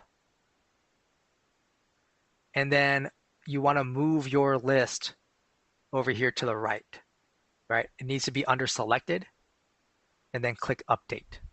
And now the phone numbers on these two lists are blocked from reaching my system. Right? They get a busy tone. Faxes, this goes to your fax manager. So you can go to your inbound fax boxes and see the faxes that have come in. You see the date, the time, phone numbers involved, number of pages. You can download it. Right? You can choose to trash it too if you don't need it any longer. The system will automatically remove it after 30 days. Outbound faxes lets you go to your outbound fax manager. So here you see several failures, which is at least of some concern. Now these were a few days ago, so over the weekend it looks like. So the failures here, that just shows that we had a problem communicating with the other phone number, right? The other fax number, right? So in that instance, right? So we see it's this receiving phone number. For instance, we'd want to try to call that number and see if it's actually a fax number or if it's always ringing busy. Now, in some cases, you can click on this last icon here, and it sometimes tells you more information. Normally, it just says failure, right? So success equals false, right? That doesn't really tell us much. We already knew that. But sometimes it'll say things like user busy, right? Which tells you the line was busy. Email to fax logs. If you have information here, that means the system had a problem processing this request, right? So we didn't even try dialing out, right? This shows you the email address that was used, right? So you can make sure someone isn't using their personal email address by mistake, right? You can see the format of the to field, right? So that make sure they had the +1 area code and phone number, and they had the right realm. Beyond that, you can click on the little eyeball icon here, and you see the error is no valid attachments.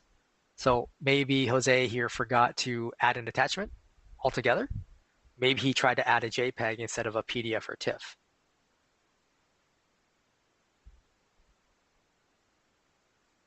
Number Manager, this just takes you back to your spare numbers page. So you can remove numbers or start the port process. Reports, this takes you to advanced reporting, right? So this is a plan-specific feature, allows you to create your own reports. Now, unfortunately, it doesn't display well here on this streaming software.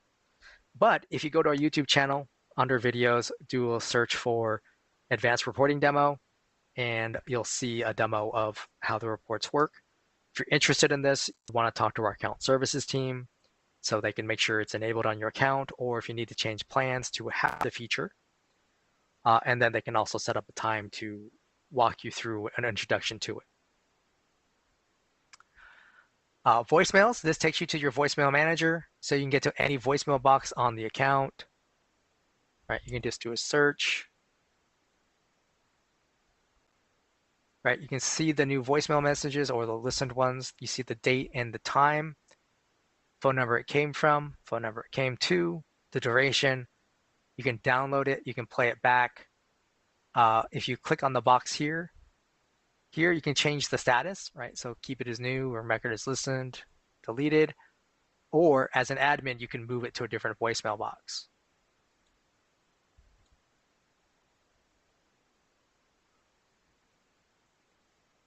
All right, next up we have ACD queues. Now ACD stands for Automatic Call Distribution. It's a call center feature. There are two kinds of queues. The ones we see here are standard queues. We also have pro queues. However, accounts can only have one or the other, so I can only show you the one. Our pro queues, there's a demo on our YouTube channel, right? So you can go under videos, ACD queues pro demo. It will show you how it's different from the standard queues. Creating a queue, right? You click on Add New Queue. I'm just going to click on an existing queue here. You give it a name, and then you choose either a phone number or an extension. You cannot have both. It's one or the other. Now, you can still have a menu option, get to a queue, right, from your virtual receptionist. Here, you've got the queue routing strategy.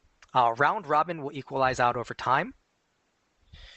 You also have least or most idle, right? So it was whoever's been waiting the longest for a call gets the next call. Least calls, which means whoever has the least amount of connected calls from the queue will get the next call that comes in, right? So if Mary has spoken to 5 queue calls, Bob has spoken to 2. Under least calls, Bob gets the next call, right? There's also least offers, which is a combination of missed and connected calls. So let's say Bob's been offered 20 calls, Mary's been offered 5. Under least offers, Mary gets the next call that comes in. Hold treatment, you can upload a media file, right? .wav, .mp3, recorded in mono. For the queues, you can actually upload a 5 megabyte file, I believe. The pro queues, you also have the options to, you can have multiple media files play, you know, like one after the other. The pro queues, you can also announce the wait in line or the position in line. Queue timeout, this is how much time your inbound callers can wait on hold. The queue call limit is how many people can wait on hold. Now, 0 would mean no limit, right? But if I change this to, say, 4, that means 4 people can wait on hold. That is on top of the people who are already speaking to my staff members. Timeout immediately if empty. This means if I have no staff members logged into the queue and a call comes in the queue, the system will treat that caller as if they've already hit this queue timeout up here. Now, what does that mean? So now you have the escalation call flow after timeout. So after that, 30-second timer has reached, what do you want to do with the call?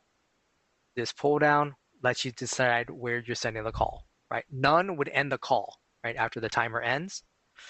But generally speaking, right, you're going to send calls either to a voicemail box, you can send it back to your auto attendant or virtual receptionist, you can send it to another queue, you can send it to a ring group, a specific user, etc.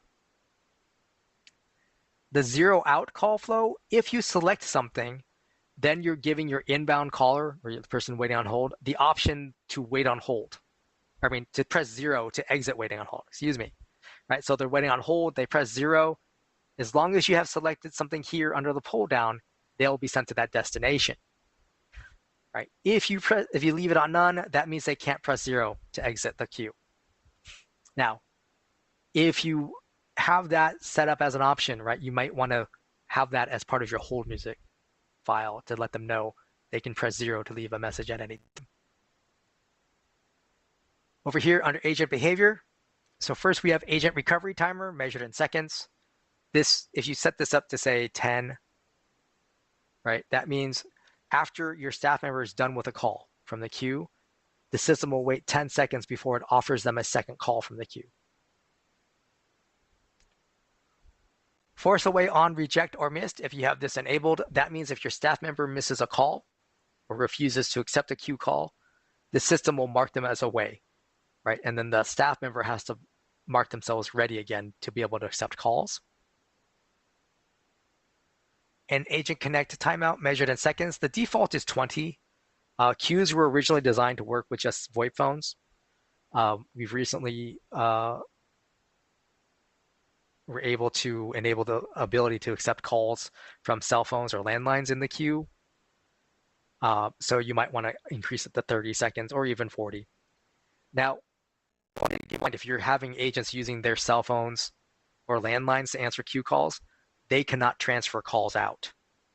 Right? Call comes to them, that's where they have to handle the call all the way through, or tell the inbound caller to call back. Right? Now, if your VoIP phone users answer the queue call, right, they can transfer. So something to be aware of. So once you have a queue created, over here on the left, you click on the little members icon, right, the person with the little headset. The list that then shows up, these are the people that are available to be in your queues. Right? You can click on manage members up here towards the top. Now, the list on the left, these are your other staff members, right? So they've not yet been assigned to queues. The list on the right, these are your queue members. You can click on a person to highlight them and then click add as a member, and that will move them to the right. Likewise, from the call center members group, if you click on them and then click remove as member, right, that will move them to the left. So then we'll go back to the queues page. And then you click on the name of a queue.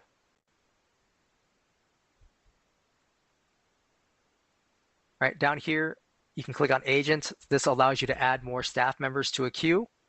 Again, from that list of people who are available or who aren't already assigned to the queue. So like Mike here, I can click and drag, move him to the right, and then click on save changes.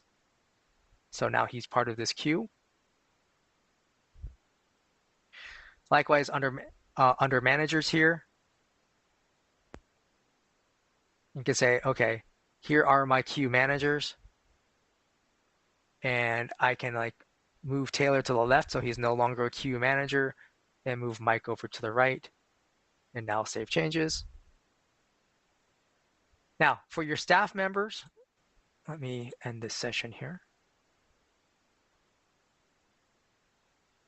Up here at the top, right, they would have ACD queues show up the next time they log in. After they've been associated with the queues, they would come here. They would then click on Begin Session, right? That will put them in their queues that they're assigned to, but they start off as away. And especially that first time they log in, or if they have a change to their devices, they should click on this little phone icon here to the right of where it says away, and they should select one of their phones,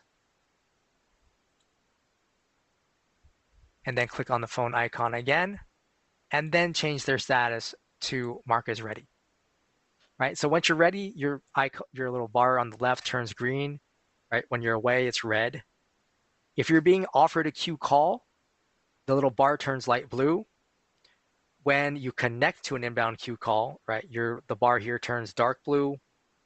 If you're on an external call, so someone calls your extension number directly, or you made an outbound call to call back a customer, your bar turns yellow. And if you're on recovery time, your bar turns gold.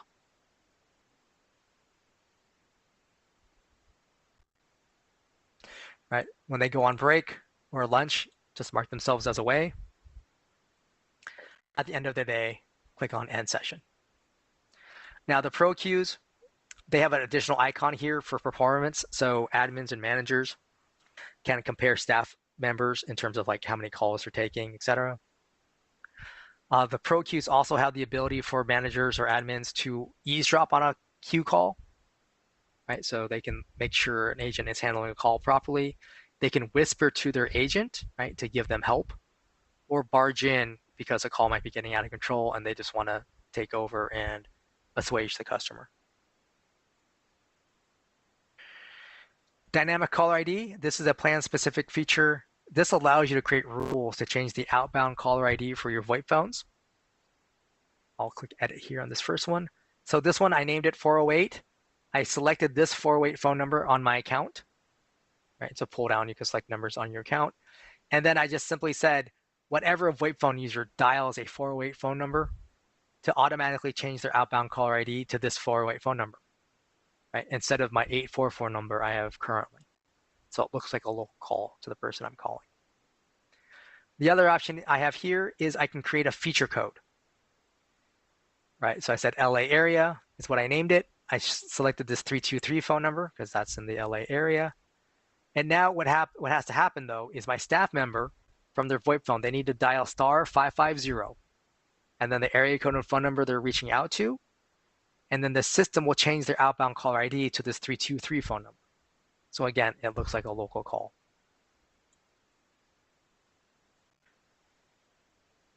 Monitor, this is another plan-specific feature.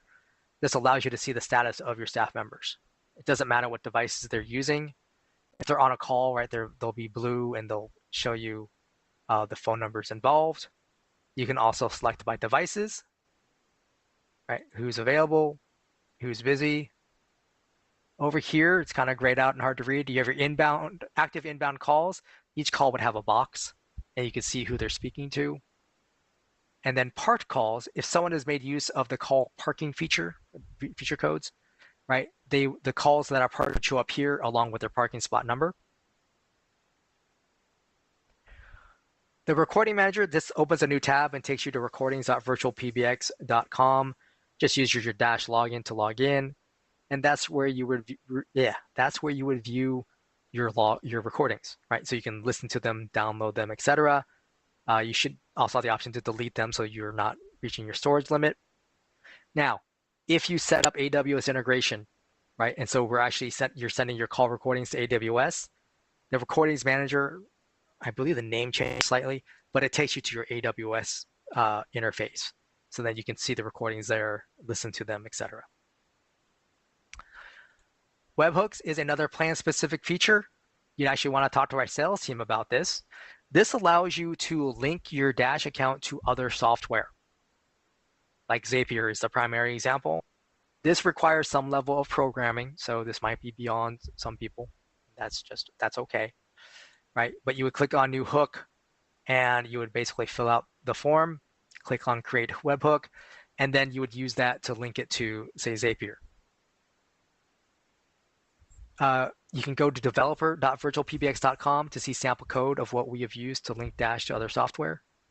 You can also go to our YouTube channel. Under the videos, we have an introduction to Zapier webinar, and that covers webhooks and how to make use of hooks and with Zapier in general.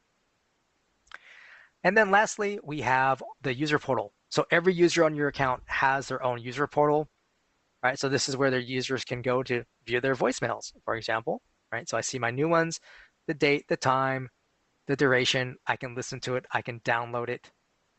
If I click next to the box here, I can change its status. Call history, I can view my call history, right? And I can change the date range for when calls came in or went out. The fax tab only works if I had my own fax box, so it doesn't apply to this user. The contact list tab shows everything within your Dash account. Now, your standard users can't change anything here, right? It's a view-only file. And your system admins, the only reason they can change it is because they can add users or groups or attendance, right? So that would be reflected here. The conference tab, this is where your users would update their conference settings.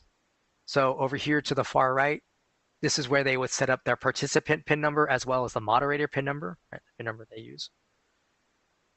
Do people join muted or deafened? Am I playing entry and exit tones for everybody? When you're in a conference up here, the plus sign that allows you to add or invite other Dash users to your conference. Lock icon, right? So you can lock the conference so no one else can join. You can mute everybody, unmute everybody, hang up the conference, right? End the call. Also, while you're in a conference, each moderator and participant will have their own box.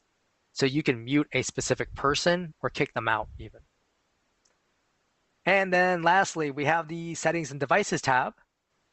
This is where your users would set up their own call forwarding. Right up here, click on the check mark to put in the box, then enter the phone number they want to forward to, +1 area code and number, no dashes, no parentheses, no spaces. And then they would click on save. And then calls to their user would automatically be forwarded to this device. Now, generally speaking, this device should not also be a device already on the user, right? Because if you already have a device on the user, you don't need to forward because it's already going to be offered to that device. And that is everything. Sorry this went long. I'm not sure part of that's from the delay of the start. We'll be back next Tuesday, 10 a.m. Pacific. We do record these trainings. I probably should have mentioned that off the top. So you can always come back and get the link and re-watch it or send it to other staff members who need it. Thank you for your time today and have a wonderful day.